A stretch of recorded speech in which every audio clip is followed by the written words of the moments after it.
Capítulo 36, titulado En el desierto. Durante casi 40 años, los hijos de Israel se pierden de vista en la oscuridad del desierto. Y los días, dice Moisés, que anduvimos de Cades Barnea hasta que pasamos el arroyo de Sered, fueron 38 años. Hasta que se acabó toda la generación de los hombres de guerra de en medio del campo, como Jehová les había jurado. Y también la mano de Jehová fue sobre ellos para destruirlos de en medio del campo, hasta acabarlos.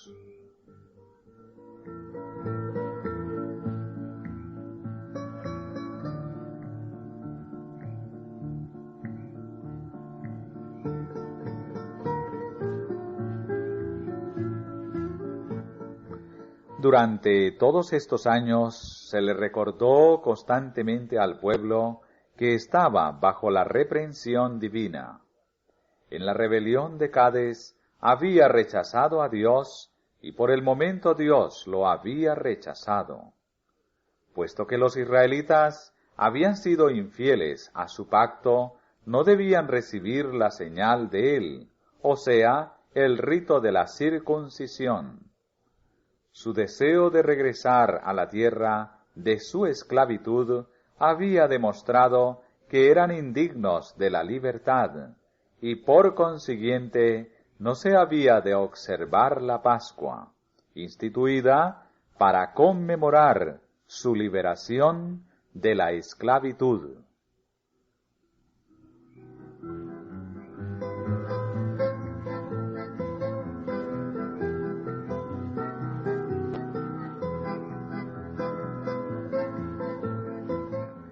No obstante, el hecho de que subsistía el servicio del tabernáculo atestiguaba que Dios no había abandonado totalmente a su pueblo.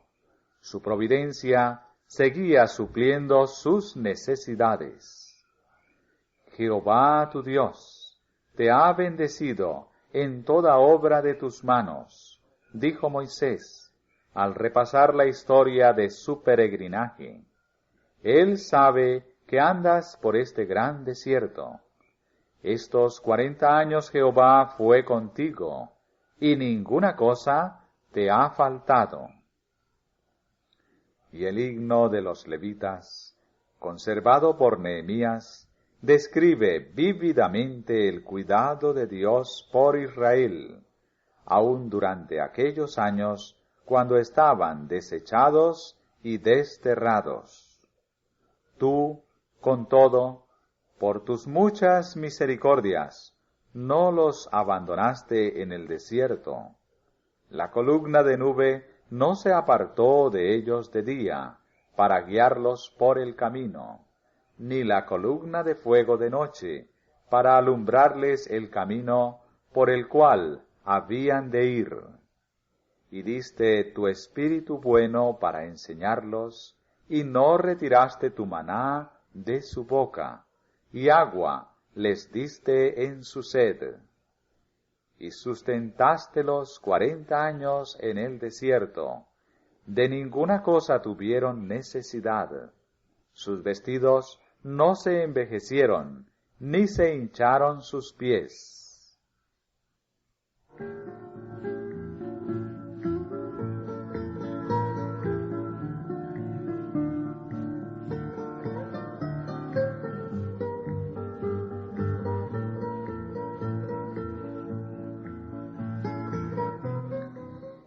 Las peregrinaciones por el desierto fueron ordenadas no solamente como castigo para los rebeldes y murmuradores, sino que habían de servir también como disciplina para la nueva generación que se iba desarrollando a fin de prepararla para su entrada en la tierra prometida.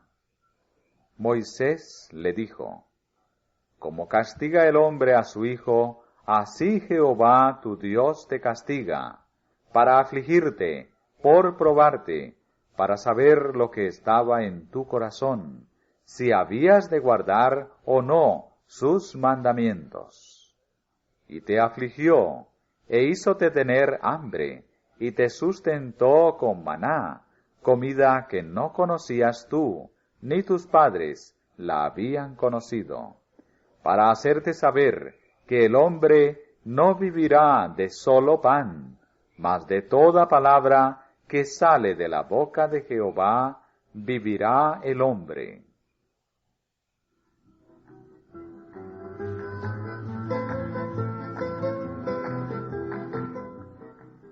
Hallólo en tierra de desierto, y en desierto horrible y yermo. Trájolo alrededor, instruyólo, guardólo como la niña de su ojo. En toda angustia de ellos, él fue angustiado, y el ángel de su faz los salvó. En su amor y en su clemencia los redimió, y los trajo, y los levantó todos los días del siglo.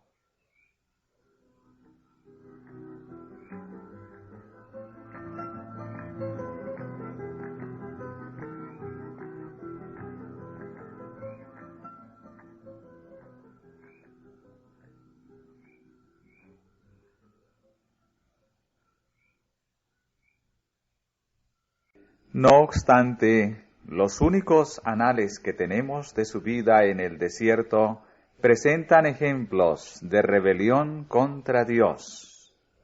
La rebelión de Coré resultó en la destrucción de 14,000 israelitas, y hubo casos aislados reveladores del mismo espíritu de menosprecio por la autoridad divina.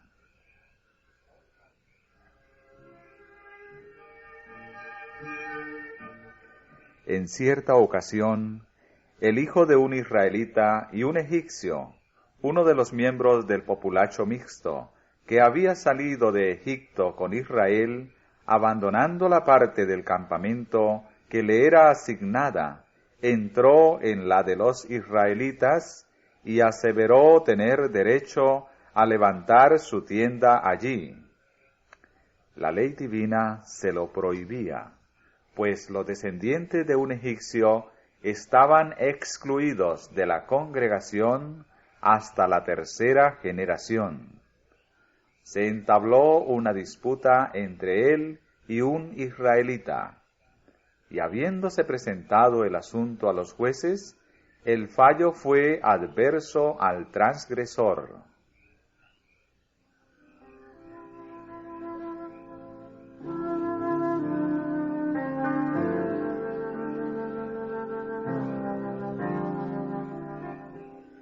Enfurecido por esta decisión, maldijo al juez, y en el ardor de su ira, blasfemó contra el nombre de Dios.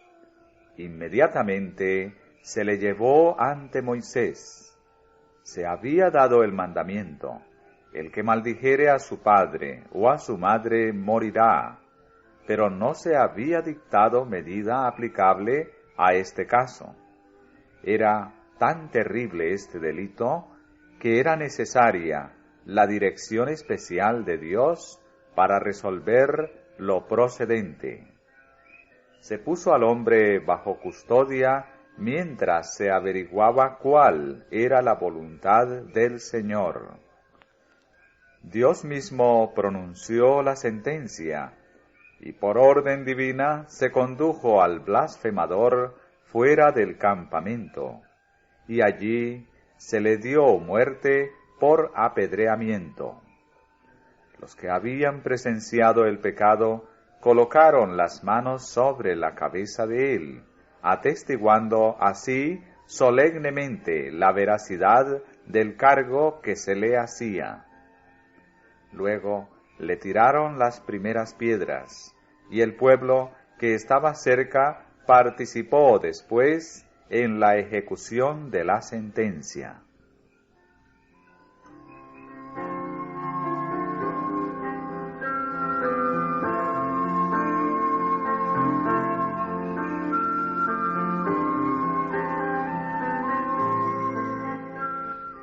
A esto siguió la promulgación de una nueva ley que había de aplicarse a ofensas semejantes.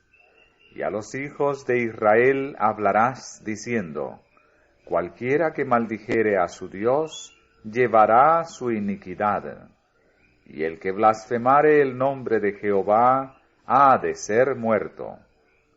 Toda la congregación lo apedreará, así el extranjero como el natural.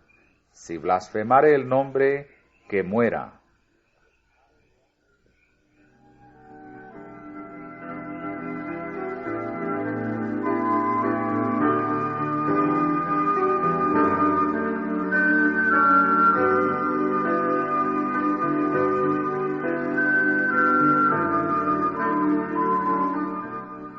Hay quienes expresan dudas acerca del amor y la justicia de Dios al aplicar un castigo tan severo por un delito consistente en palabras habladas en un momento de acaloramiento.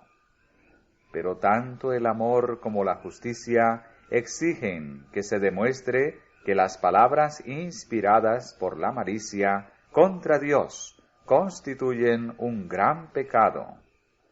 El castigo que se le impuso al primer ofensor había de advertir a los demás que el nombre de Dios debe reverenciarse. Pero si el pecado de este hombre hubiese quedado impune, otros se habrían desmoralizado, y como resultado eventual habría sido necesario sacrificar muchas vidas.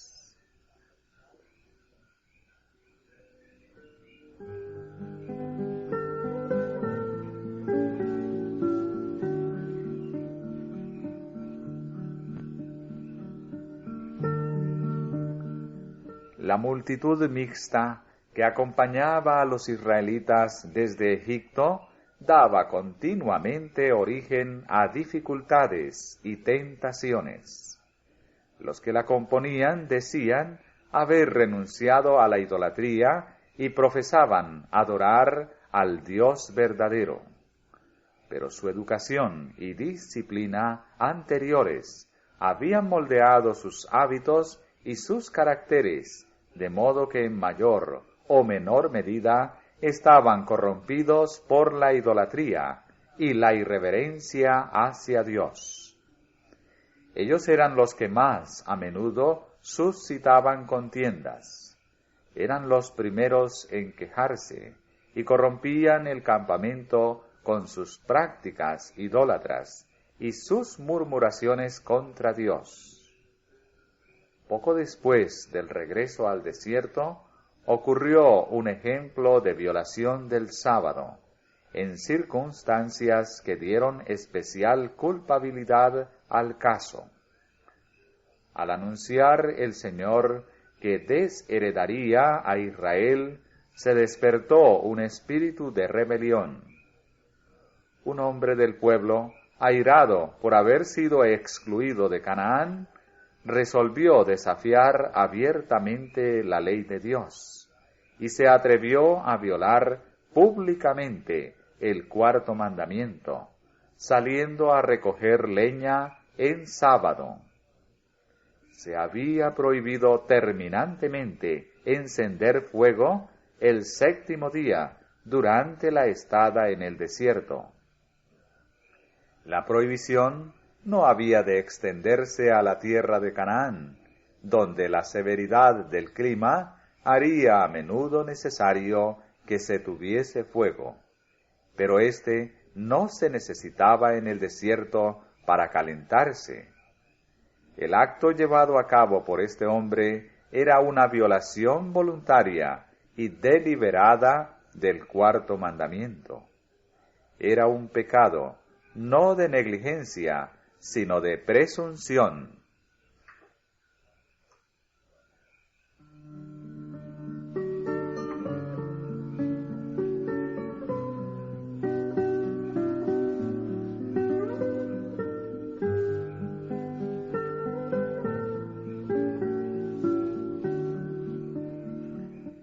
Se le sorprendió mientras lo cometía. y se le llevó ante Moisés. Ya se había declarado que la violación del sábado sería castigada de muerte, pero aún no se había revelado cómo debía ejecutarse la pena. Moisés presentó el caso al Señor y se le dio la orden: irremisiblemente muera aquel hombre. Apedréelo con piedras toda la congregación fuera del campo. Los pecados de blasfemia y violación voluntaria del sábado recibieron el mismo castigo, pues eran ambos una expresión de menosprecio por la autoridad de Dios.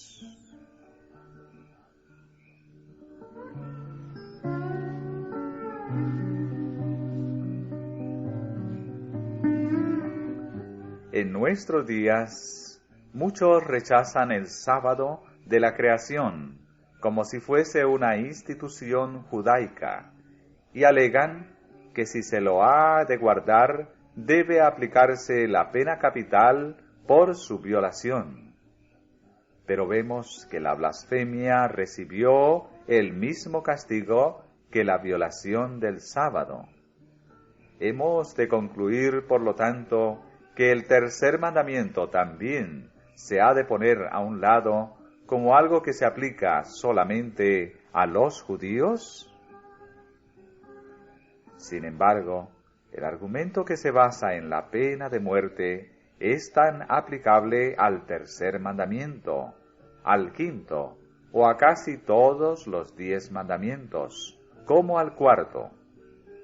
Aunque Dios no castigue la transgresión de su ley con penas temporales, su palabra declara que la paga del pecado es la muerte, y en la ejecución final del juicio se descubrirá que la muerte es el destino de los transgresores de su santa ley.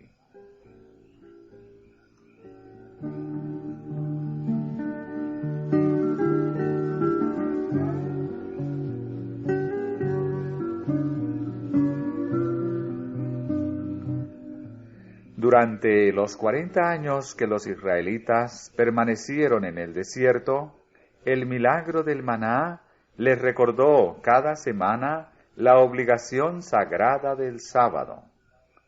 Sin embargo, ni aun esto les inducía a obedecer. Aunque no se atrevían a cometer transgresiones tan osadas como la que recibiera tan señalado castigo, eran, sin embargo, muy negligentes en la observancia del cuarto mandamiento. Dios declara por medio de su profeta: mis sábados profanaron en gran manera. Y esto se enumeró entre los motivos por los cuales se excluía a la primera generación de la tierra prometida. Pero sus hijos no aprendieron la lección. Tal fue su negligencia del sábado durante los 40 años de peregrinaciones, que a pesar de que Dios no les impidió entrar en Canaán, declaró que serían diseminados entre los paganos, después de establecerse en la tierra prometida.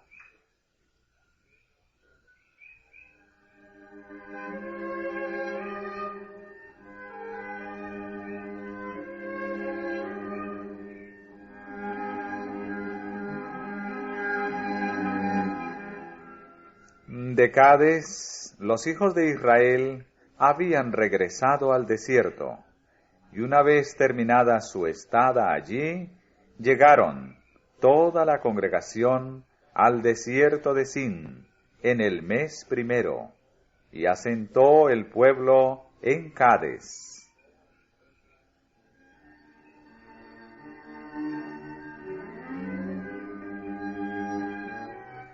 Allí murió y fue sepultada María.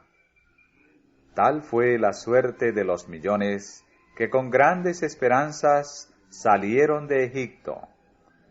De la escena de regocijo a orillas del Mar Rojo, cuando Israel salió con cantos y danzas a celebrar el triunfo de Jehová, llegaron a la sepultura del desierto, fin de toda una vida de peregrinación. El pecado había arrebatado de sus labios la copa de la bendición. ¿Aprendería la próxima generación la lección?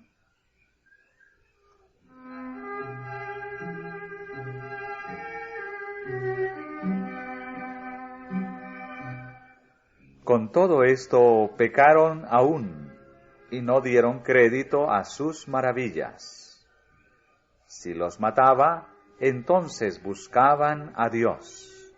Entonces se volvían solícitos en busca suya, y acordábanse que Dios era su refugio, y el Dios alto su redentor.